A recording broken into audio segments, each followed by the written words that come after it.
The Zalani Confederation had lived in peace for 3,000 years. Their beautiful crystal cities stretched across 7 different worlds, each one a center of healing and learning. These weren't warriors or conquerors, they were doctors, teachers, and philosophers who had never needed to fight anyone. Elder Physician Kelter stood in the main command center of Zalani Prime, watching the holographic display with growing horror. Another red dot had just appeared on the star map, marking yet another dead world. Nexus Prime, home to 12 million Zalani, had gone completely silent just minutes ago. Elder, the readings are confirmed, said his aide, Junho, his voice shaking with fear. The harvesters broke through our energy barriers in less than 6 hours. Nexus Prime is completely gone. Kelter's long, thin fingers traced the traditional patterns of grief across his chest. In just 23 days, 23 worlds had fallen to these mechanical monsters. Each world had been stripped bare, its people processed into raw materials, its cities melted down for metal and minerals. The Zalani had tried everything they knew. Their orbital defense platforms fired powerful energy beams, but the harvester ships just absorbed the energy and grew stronger. Their diplomatic teams had sent peaceful messages offering cooperation, but the machines didn't respond to words, they only consumed. What about the evacuation ships from Korath? Kelter asked, hoping for any good news. Junho checked his data pad with trembling hands. The refugee fleet made it halfway to Zalani Prime before the harvesters caught them. We lost contact 4 hours ago. The elder closed his eyes in pain. Korath had been a beautiful world, famous for its floating gardens and healing springs. Now it was just another pile of processed metal feeding the endless harvester fleet. How many ships do they have now? Kelter whispered. Our long-range scanners show at least 800 capital ships. Elder, but they keep building more from every world they destroy. Each victory makes them stronger. Kelter looked out through the crystal dome at Zalani Prime's peaceful cities. Below, children played in the floating parks while their parents worked in the healing centers, completely unaware that death was coming for them too. The Zalani had no warships, no weapons designed to kill, no soldiers trained for battle. Send out the emergency broadcast, Kelter finally said. Contact every species in the galaxy. Someone, somewhere, must be able to help us. Junho nodded and activated the communications array. Their message would travel across the stars, a desperate cry for help from a peaceful people facing extinction. But would anyone answer in time? Captain Jin of the United Earth ship Indomitable sat in his command chair, scrolling through the latest intelligence reports from deep space reconnaissance drones. The data painted a terrifying picture that made his blood run cold. The Harvester Collective wasn't just an invading fleet, it was a self-sustaining nightmare. Their ships looked like massive metal spiders, each one the size of a small moon. But the worst part was how they grew stronger with every victory. When they consumed a world, they didn't just take the resources. They used the raw materials too. Build more ships, bigger ships, deadlier ships. Captain, you need to see this, called out communications officer Na from her station. Her usually calm voice had a tremor in it that Jin had never heard before. We're picking up long-range transmissions from the conflict zones. Jin walked over to her console, where multiple audio feeds were playing simultaneously. The sounds that came through the speakers made his stomach turn. Screams in dozens of different alien languages, desperate calls for help, and then ... silence. This one's from the Corvani system, Na said, her hands shaking as she adjusted the controls. They had a population of 40 billion. Listen. The transmission crackled with static, but the terror in the alien voice was unmistakable. Please, anyone who can hear this. They're not taking prisoners. They're processing us for biomatter. The children are. Oh gods, they're taking the children first. The message cut to static. Jin's hands clenched into fists. How old is that transmission? He asked quietly. 6 hours, sir. The Corvani system went dark completely about 2 hours ago. Jin had spent 20 years in the Earth Defense Force, fighting pirates and settling colonial disputes. But this was different. This was extinctional level different. Human military archives contained old legends about the harvesters, ancient stories, told by the few species old enough to remember the last time they had appeared. Most civilizations treated these tales as myths, scary stories to tell around campfires. But humans had always taken them seriously. Sir, Na continued, we are getting reports from 17 different sectors. The harvester fleet is, it's massive. Our long-range scanners show thousands of ships, and they're all heading toward populated systems. Jin stared at the tactical display showing red markers spreading across the galaxy like a disease. Each red dot represented billions of lives at risk. Get me Admiral Park immediately, Jin ordered. Priority Alpha communication. Yes, sir. Connection established. As the Admiral's face appeared on screen, Jin took a deep breath. Admiral, we have a problem. Commander Han was halfway through his morning coffee when every communication array at Earth's Deep Space Station Alpha started screaming at once. Alarms blared throughout the monitoring station as dozens of incoming transmissions flooded there. Systems from across the galaxy. What the hell is going on? Han shouted over the noise as he rushed to the main console. Communications. Specialist Yu was frantically working at her station, her fingers flying over the controls. Sir, we're getting a massive broadcast on all emergency frequencies. It's being transmitted in 17 different languages simultaneously. Han had never seen anything like it. The signal was so powerful, it was overriding every other transmission in nearby space. Someone was desperately trying to make sure the entire galaxy heard their message. Can you clean up the audio? Han asked, leaning over Yu's shoulder. Working on it now, sir. Running it through our translation algorithms. Yu's voice was tense with concentration. Sir, this is coming from Zilani space. That's over 400 light-years away, but the signal strength is incredible. They're using everything they have to broadcast this. The static cleared, and a voice came through the speakers. It was alien, but the translation software made the words perfectly clear. What Han heard made his blood freeze. Anyone who receives this message, please listen. We are the Zilani Confederation. We are a peaceful people. We have never built weapons of war, only tools of healing and learning. But something terrible has come for us. The voice cracked with emotion, and Han could hear explosions and screaming in the background. They call themselves the Harvesters. They are machines, ancient and terrible. They consume everything in their path. Our worlds are falling, one by one. Our people, our children. They are taking our children and processing them for biomatter. Yu gasped and covered her mouth with her hand. Her eyes filled with tears as the message continued. We have tried everything we know. Our energy shields do nothing.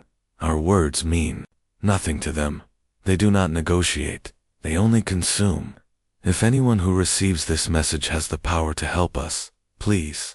We are dying. Our children are dying. The transmission dissolved into static. You looked up at Han, tears streaming down her face. Sir, according to the timestamp, this message was sent 47 hours ago. If the harvesters are moving as fast as our intelligence suggests, then by now, double quotes. Han didn't need her to finish. He grabbed the emergency communicator. Get me Earth High Command immediately. Priority Alpha emergency. Tell them we have a code. Black situation. The galaxy was crying for help, and humanity was listening. Admiral Park stood in the emergency session chamber of the United Earth Council in Geneva, facing the most powerful representatives from across human space. The massive holographic display behind him showed the Zilani distress signal playing on repeat, the desperate alien voice echoing through the chamber. The room was unusually quiet. Normally, getting these politicians to agree on anything took weeks of debate and negotiation, but today was different. The Zilani Confederation has existed for over 3,000 years, declared Counselor Rin, her voice firm and clear. In all that time, they have never attacked another species, never conquered a single world. Their medical advances have saved billions of lives across the galaxy, including human lives. Admiral Park nodded grimly. He had already made up his mind, but he needed the Council's approval for what he was planning. The mobilization order went out 2 hours ago. Every available warship, every Marine division, every fighter squadron. The 6th Fleet is already breaking orbit from Luna Base. Defense Minister Lee shifted uncomfortably in his chair. Admiral, with all due respect, this could be a trap. We know almost nothing about this Harvester Collective. What if they're baiting us into a conflict we can't win? Minister Lee raises a valid concern, added Economic Advisor Kim. Our military resources are not unlimited. If we send everything we have to help the Zilani and fail, who will protect Earth? Admiral Park's jaw tightened. He had expected this resistance, but it still frustrated him. Ladies and gentlemen, we're talking about an ancient machine intelligence that processes children for raw materials. We know they're killing innocent civilians. That's enough for me. Counselor Rin stood up from her seat. The Admiral is right. This is exactly why we built our military in the first place. Not to conquer others, but to protect those who cannot protect themselves. But the cost, ... double quotes, Economic Advisor, Kim protested. The cost of doing nothing is higher, Park interrupted. If we let the harvesters consume the Zilani, they'll only grow stronger. Eventually, they'll come for us too. Better to stop them now, while we still can. The room fell silent, as the weight of the decision settled on everyone present. Finally, Council President Cho called for the vote, all in favor of authorizing full military intervention. Hands rose around the chamber. One by one, every representative voted yes. Motion carried unanimously. President Cho announced, Admiral Park, you have full authority to engage the Harvester Collective. Bring our people home safely. Admiral Park saluted crisply. Thank you, counselors. We won't let you down. Fleet Commander Yoon stood on the bridge of his flagship, the UES Soul Vengeance, watching through the massive viewports as the largest human armada in history came together. Ships were arriving from every corner of human space, answering the call for help with a speed that surprised even him. The assembly point floated in empty space just outside Zilani territory, and what Yoon saw filled him with both pride and grim determination.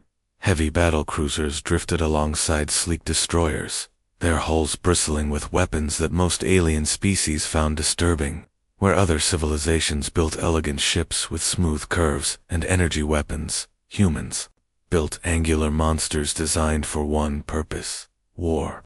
Status report, Lieutenant Hai Yoon ordered. Not taking his eyes off the growing fleet, Lieutenant Hai checked her data pad, her voice steady, despite the magnitude of what they were preparing for. All ships report ready for combat operations, sir. Nuclear arsenal fully loaded across all vessels. Kinetic weapons charged and targeting systems calibrated. The experimental ship Terran Hammer just signaled that their mass driver is operational and ready for testing. Engineering Chief Kang looked up from his station, shaking his head in amazement. Sir, I've been analyzing the energy signatures from the Zilani weapons we captured from their destroyed defense platforms. Their most powerful weapons are like flashlights compared to what we're bringing to this fight. Yoon nodded coldly. Then we'll bring them the sun. The human fleet was a terrifying sight, where alien ships relied on energy shields and plasma weapons. Human vessels carried nuclear warheads, railguns that fired metal slugs at incredible speeds, and kinetic weapons that could punch through starship hulls like paper. The converted mining ships now served as carriers, loaded with fighters piloted by humans who had trained their entire lives for combat. Sir, Communications Officer Min called out, we're getting requests from several alien species asking to observe our tactics. They want to see how humans fight. Denied, Yoon replied immediately. This isn't a show. We're going to war. Captain SEO from the destroyer Bison's Fury appeared on the communication screen. Commander, my crew is asking when we move out. They're eager to get started. Yoon understood that eagerness. Humans had heard the desperate plea from the Zilani, heard the fear in their voices as they talked about their children being processed for raw materials.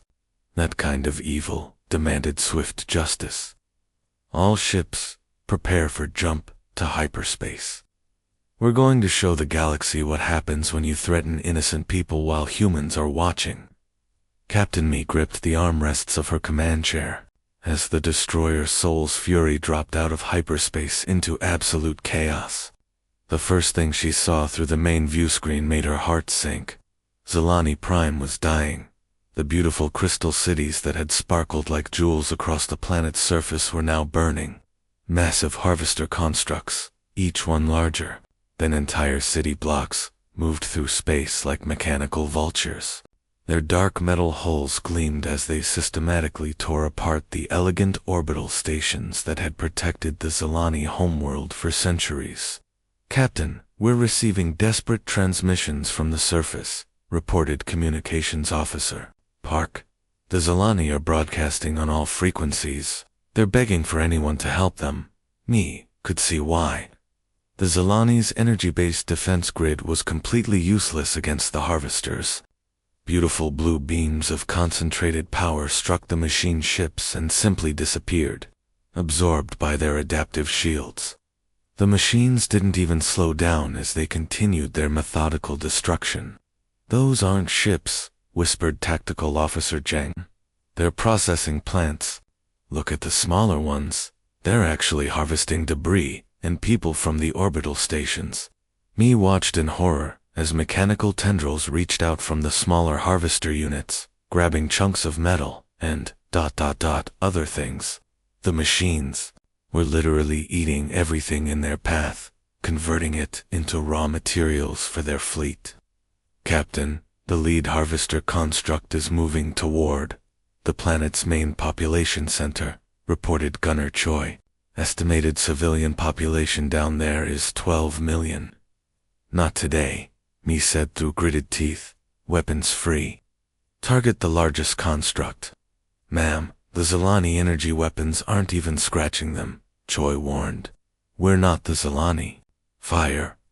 The Soul's Fury's main railguns spoke with a sound like thunder.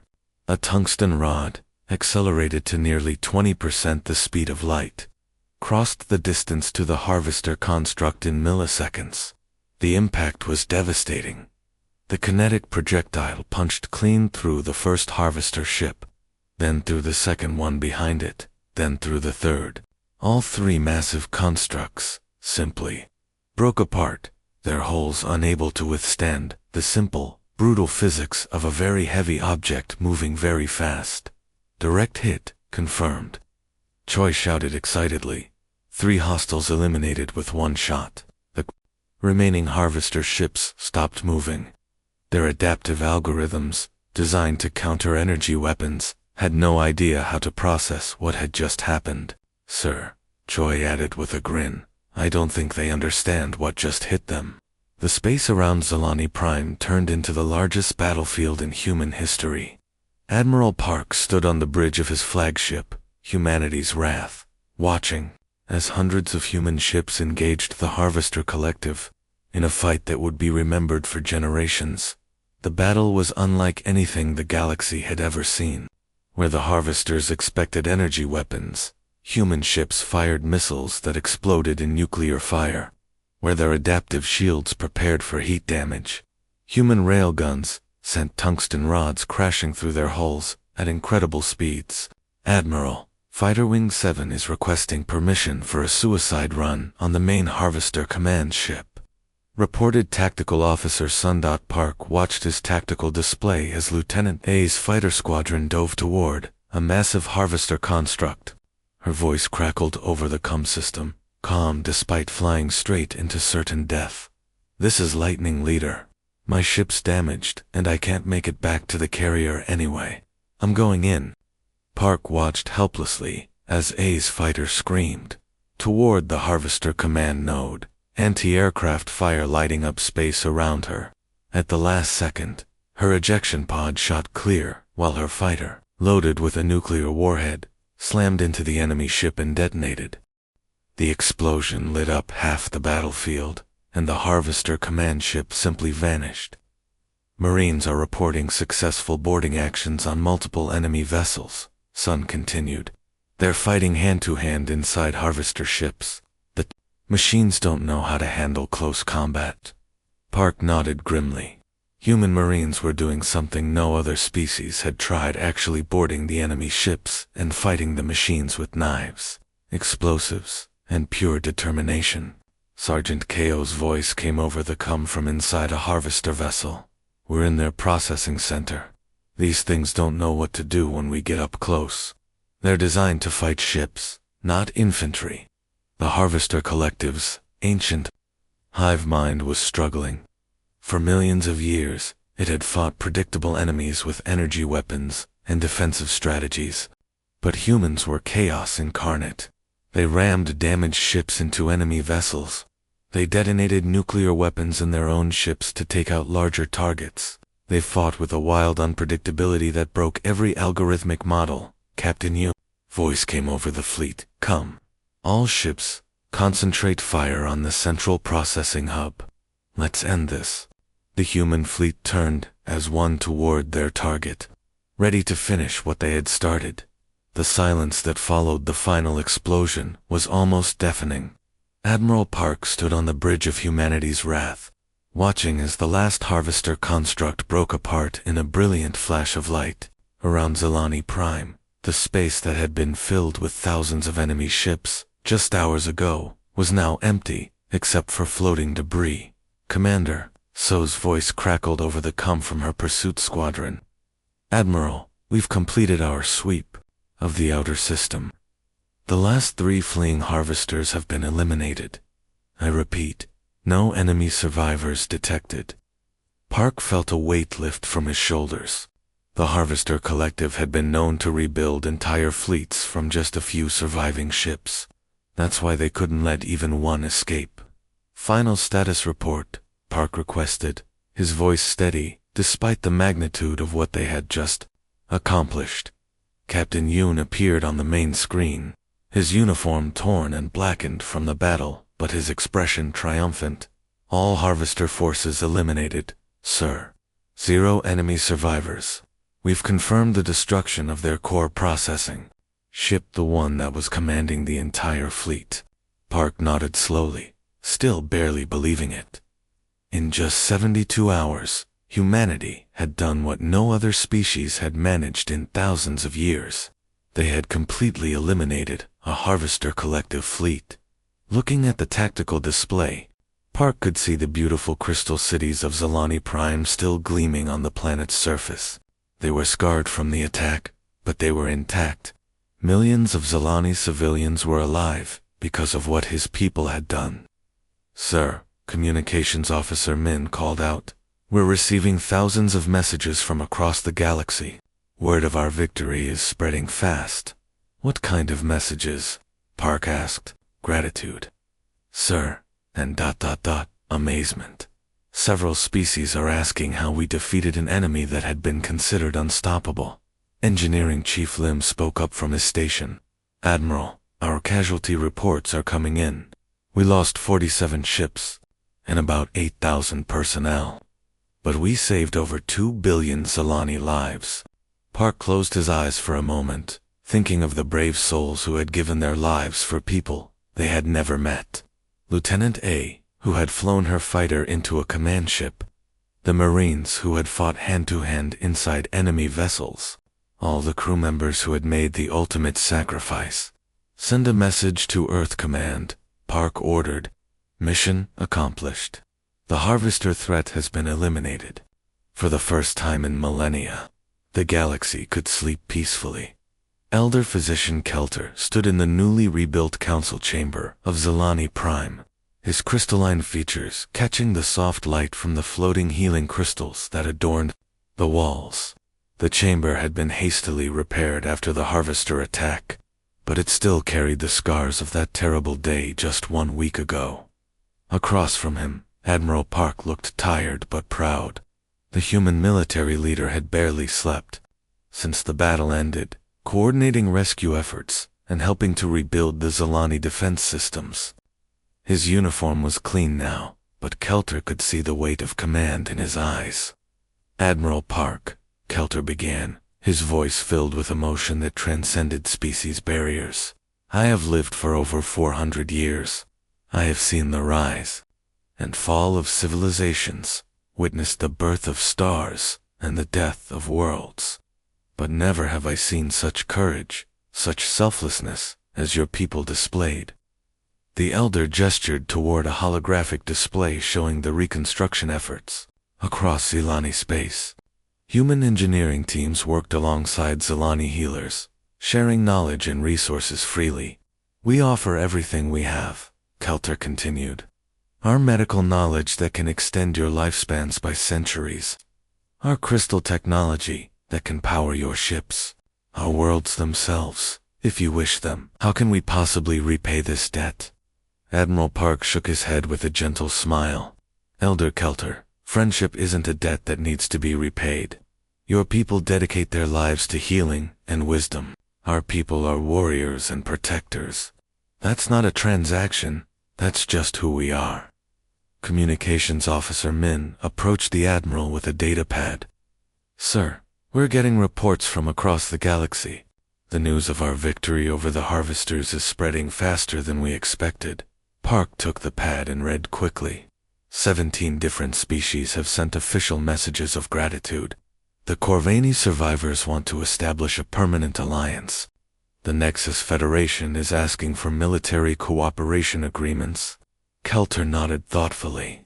"The galaxy is beginning to understand something important, Admiral. For too long we saw humanity as a young, violent species. We were wrong. You are not warmongers seeking conquest. You are guardians, protectors of those who cannot protect themselves." Word of humanity's victory was indeed spreading across the stars like wildfire. In deep space monitoring stations, alien civilizations that had dismissed humans as primitive were reconsidering everything they thought they knew. The species that other civilizations had avoided for being too aggressive had just saved billions of innocent lives in the dark corners of the galaxy. Ancient threats that had slumbered for eons were taking notice too. The galaxy had found its shield, and it bore the name of Earth.